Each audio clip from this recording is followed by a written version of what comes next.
WNBA finals. And so I'll leave it there. I mean, I'm just obviously disheartened. You know, I'm a human too. I have a family. I have 2 kids who are devastated by these comments. And so all I'll say is just, you know, it's obvious. Imagine stepping onto a professional stage where your official salary barely covers the cost of a mid-range sports car. Yet behind closed doors, you are quietly negotiating a financial empire that rivals the gross domestic product of a small island nation. This is the unprecedented reality for the biggest phenomenon in modern sports history.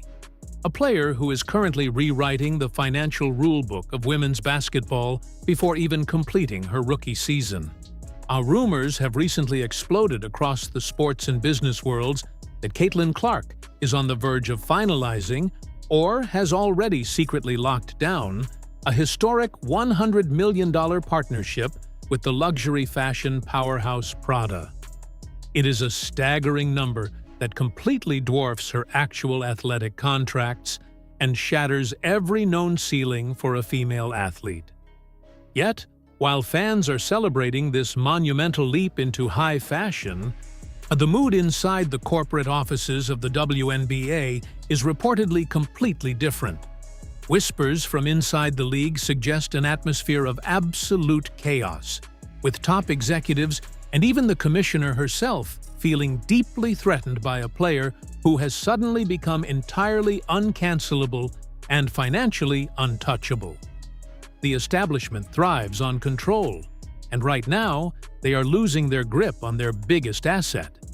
But to understand why a luxury fashion deal is causing so much boardroom rage, we have to look back at the exact moment this tension ignited.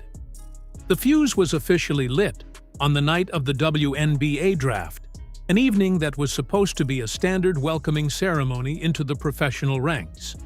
Instead, it became a massive global billboard for a brand that almost never associates itself with basketball drafts.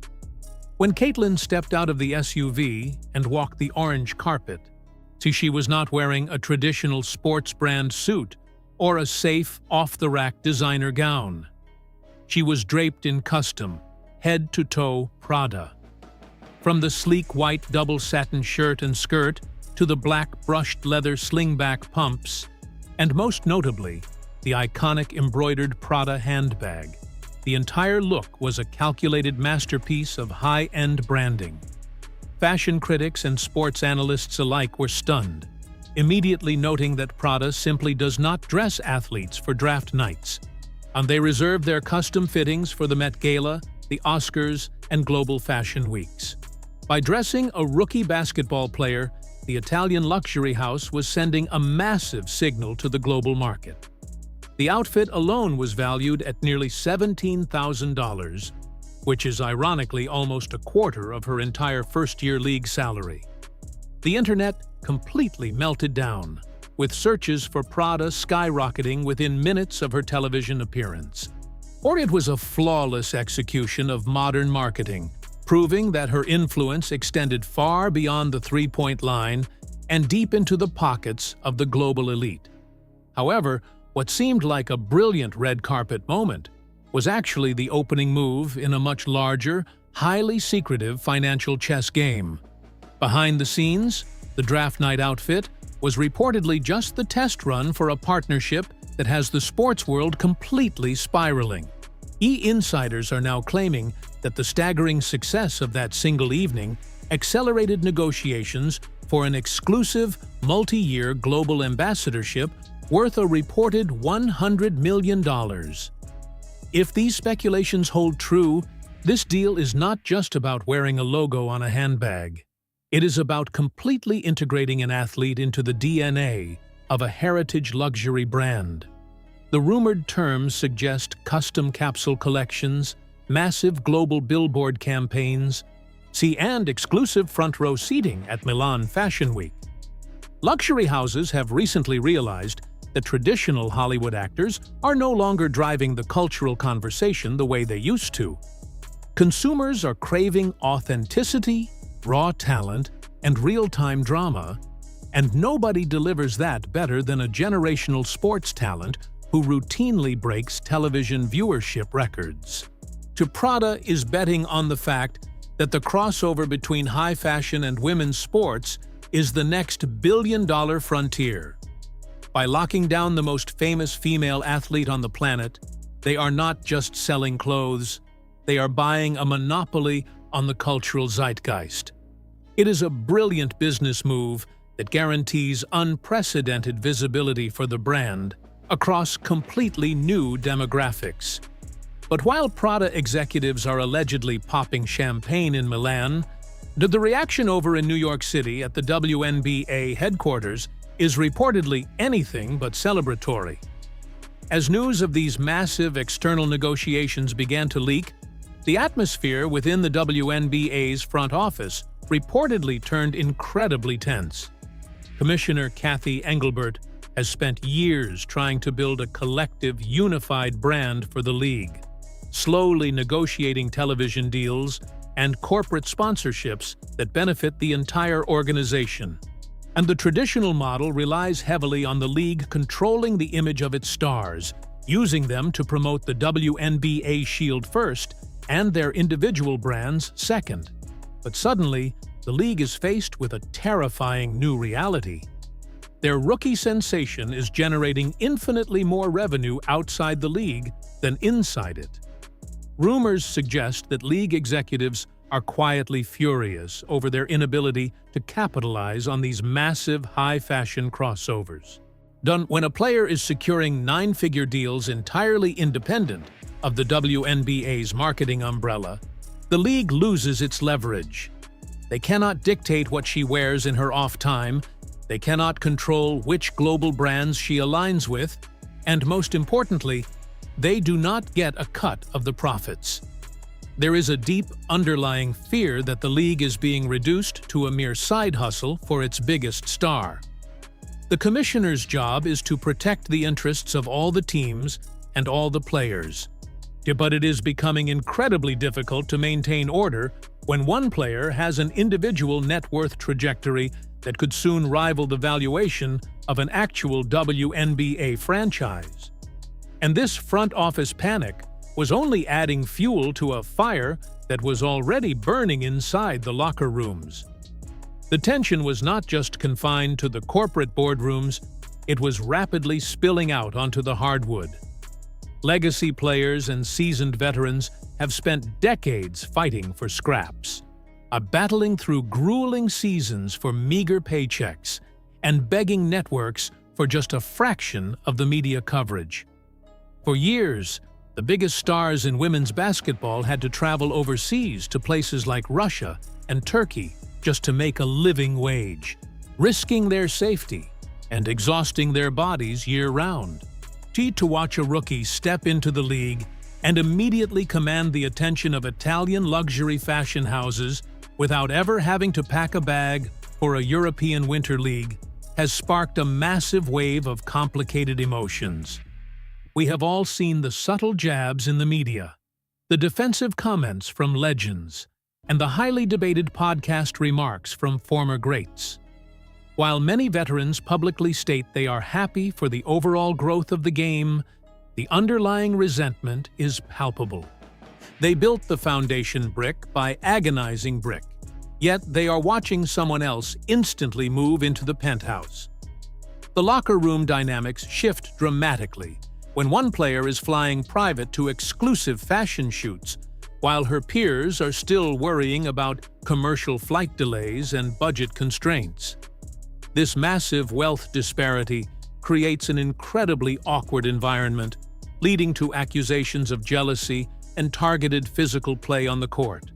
And it is human nature to feel slighted when the financial rules of the universe suddenly change for exactly one person.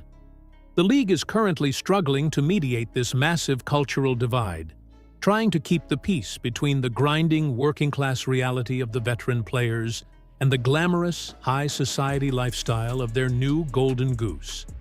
But the drama within the league was nothing compared to the corporate warfare brewing between her actual sponsors.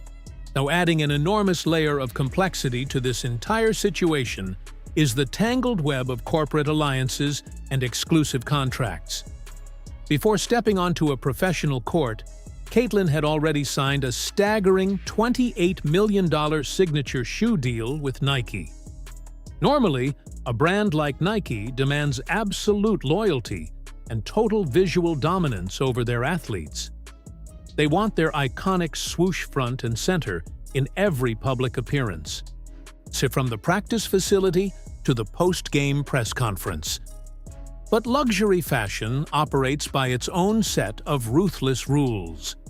The rumored Prada deal creates an incredible conflict of interest. How do you balance the gritty, athletic demands of a Nike sportswear campaign with the pristine, high-society aesthetic of a European fashion house? Furthermore, the WNBA has its own list of official league sponsors who pay millions for the right to associate with the players during official events. When the biggest star in the building refuses to wear the league-mandated off-court apparel because it violates her exclusive luxury contracts, it creates an absolute legal nightmare. Insiders claim that agents, lawyers, and corporate executives are currently locked in intense behind-closed-doors negotiations, trying to carve out exactly when and where she can represent these competing megabrands. It is a tightrope walk of unprecedented proportions. Where a single unauthorized Instagram post or the wrong choice of jacket walking through the arena tunnel could trigger millions of dollars in breach of contract lawsuits. The sheer scale of these corporate headaches is exactly what the WNBA establishment wanted to avoid when they built their rulebook. All of this friction ultimately leads back to one massive, glaring issue: the WNBA's deeply flawed and severely outdated collective bargaining agreement. The CBA was designed for an era where players were relatively interchangeable from a marketing perspective, and external financial opportunities were scarce. It enforces strict salary caps, rigid marketing rules, and penalties for players who prioritize outside ventures over league commitments. There is even a dreaded prioritization clause designed to force players to prioritize the WNBA over international leagues. But these rules are completely unequipped to handle a global superstar with a $100 million fashion empire. Speculation is running wild that her legal team, along with the broader players' union, is already preparing to challenge several restrictive clauses within the CBA when the opt-out period arrives, demanding more freedom, better security, and a much larger share of the television revenue she single-handedly generates. The league is terrified of a lockout or a massive legal battle because they know they hold a very weak hand. If she decided to walk away from the $76,000 base salary because the league's rules interfered with her Prada obligations, the WNBA would instantly lose millions of viewers, devastating their future television rights negotiations and corporate sponsorships. She holds absolutely all the leverage, and the executives know it. The old guard of the WNBA is slowly waking up to the reality that they cannot discipline, control, or financially bully a player who is backed by the unlimited resources of international luxury brands and sneaker conglomerates. The power dynamic has permanently and irreversibly inverted. This seismic shift represents something far bigger than just a single athlete securing a bag. We are witnessing the complete evolution of the female athlete from a localized sports figure into a global cultural tycoon. For decades, the ceiling for marketing a female basketball player was a regional car dealership commercial or a localized sports drink ad. The corporate world viewed them as niche athletes rather than mainstream cultural influencers. By bridging the massive gap between the hardwood and the high-fashion runways of Milan, this rumored Prada deal shatters that archaic ceiling into 1,000,000 pieces. It sends a message to every major corporation on Earth that women's sports are no longer a charity sponsorship or a diversity initiative. They are an apex marketing vehicle capable of moving billions of dollars in merchandise. This level of financial disruption naturally breeds fear among the old establishment, which perfectly explains the rumored rage emanating from the commissioner's office. The WNBA was built to be a slow, steady, centrally controlled business. But it has suddenly been strapped to a rocket ship fueled by high-fashion money and unprecedented global attention. The league must now decide whether to fight this change in a desperate bid to maintain control or to tear up their own rulebook and embrace the chaotic, highly lucrative future that has just walked through their doors wearing designer shoes. Ultimately, this is no longer just a story about basketball or even about a single lucrative endorsement deal, and it is a massive real-time case study in how the global economy of sports is fundamentally changing before our very eyes.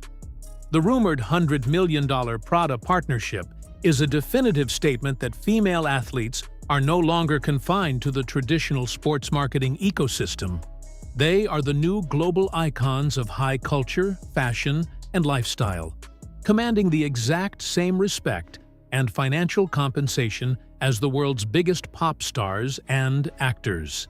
But the rage reportedly felt by the WNBA commissioner, the panic in the boardrooms, and the jealousy whispered among the veterans are simply the painful growing pains of a system that is being dragged, kicking, and screaming into a completely new financial era. Caitlin has proven that a player's true value is not determined by an outdated league salary scale, but by the massive cultural impact they have on the outside world.